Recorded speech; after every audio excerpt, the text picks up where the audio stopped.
Definitely a very scary situation. Now, Metro Police say that a woman was approached by 3 men when she was out walking her dog. We drove all the way here to the airport. We didn't see too many issues on the roads, at least getting here. We only have a couple of hours till that music note drops, as you said, so we do have our props with us. Everyone cover your ears. Okay, that was pretty weak. Now, this black substance here coming in and out of the vents is not only forming on their clothes, but has also crept up onto the ceiling. 120-mile-per-hour winds. Take a look right behind me. You'll just see some of that damage in the area. This is a home, and all of that brick just torn to the ground. We want to remind you guys that we do have those cold weather shelters, that address on our website, fox17.com as well. And thankfully, more people did not get hurt, because keep in mind, just a couple streets away is those popular Midtown bars. We last caught up with you guys around 9, where we were getting a little bit of a break from these storms. You might hear the thunder. I was actually sitting right behind the woman that got arrested, so I saw it all go down from start to finish. 40 saw significant damage, though, including this house right behind me. I'll step out so you can see what we're looking at here.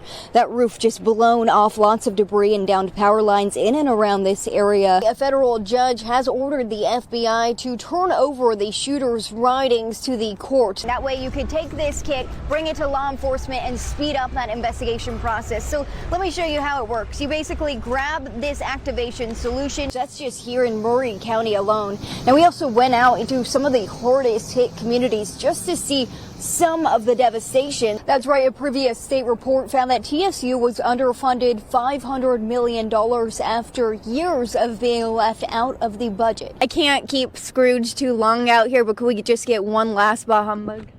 Bah humbug. Been about a year since you've been in office, so what have you done to deliver on that promise? Downtown at that watch party, you see big crowds behind me, dozens of people out here just sitting on the street, and then you have that. But we also want to take you to the moments leading up to this, where some people feel like they didn't get much of a warning. That's my kitchen with the sink.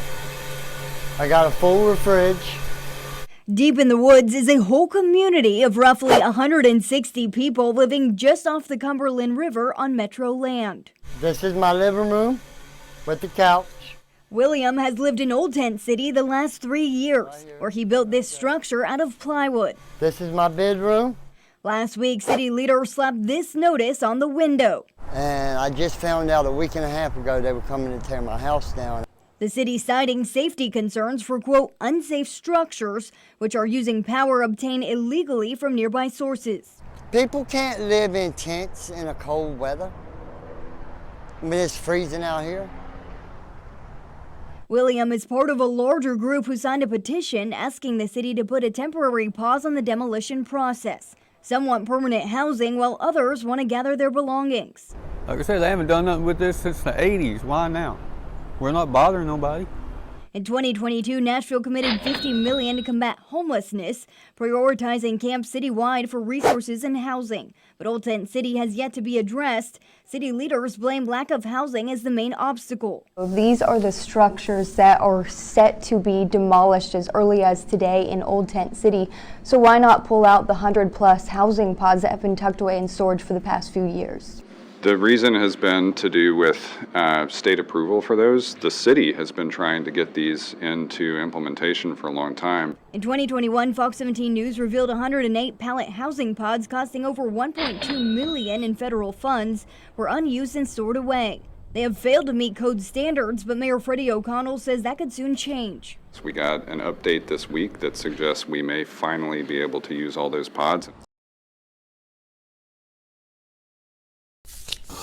Sifting through more than 200 police call logs, I wanted to know more about the day-to-day at Old Tent City. Corpse, robbery, fire, person with weapon.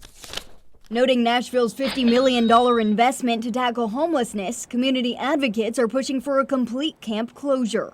It comes as other smaller encampments citywide have been addressed in recent years. Just this week, a newborn baby was found in Old Tent City. So at what point do we say enough is enough, get those resources out, and complete a camp closure? We've looked at this camp in particular, and there will be opportunities for some of the residents there to move into Strobel House, other scenarios. While Mayor Freddie O'Connell was not clear on a timeline, we asked how the encampment will be monitored in the meantime. You know, how do we know that there's not another baby down there? I definitely recommend checking in with Commander Bearden. We do have regular quality of life check-ins out there. I checked in with Metro Police to request that in-person interview with Commander Bearden. Instead, they sent us a statement that says in part, every day, Monday through Friday, officers of the Central Precinct Quality of Life team under Commander Bearden's direction visit the area. There's just not a lot of, accountability. Not a lot of people going down there and keeping an eye on stuff. As someone who visits Old Tent City several times a month, Barry Dupnick, who has worked tirelessly to clean up the site, says he rarely sees city leaders or police in the area. It was all blown out, but we just didn't move. This Madison church was caught in the path of a violent tornado on Saturday night. I was waiting, thinking that was my last moment. Reverend Vincent Johnson, senior pastor of Community Baptist Church, remembers looking out the window as tornado sirens wailed. And we saw a real dark cloud just beginning to circulate, to move. While in the sanctuary, he alerted the 35 guests that were gathered for a pastoral banquet in an adjacent building. I was thrown from the table out of my chair, and I remember waking up and I was on the floor. I couldn't hardly breathe. It was raining so hard. Yeah. It was just raining so hard I couldn't breathe. And I went to get up. I was going to get up and I couldn't because the beam was across me. Days later, a bruised Brenda Lucas recalled those heart-pounding moments. Elaine was over there first and she was trying to pull it off. I was just screaming because I couldn't feel. I thought my legs were gone. She was just hollering, get it off me, and I had to help. The group agrees the survival of all 35 people is a miracle. The best part is all of us survived. Nobody was lost.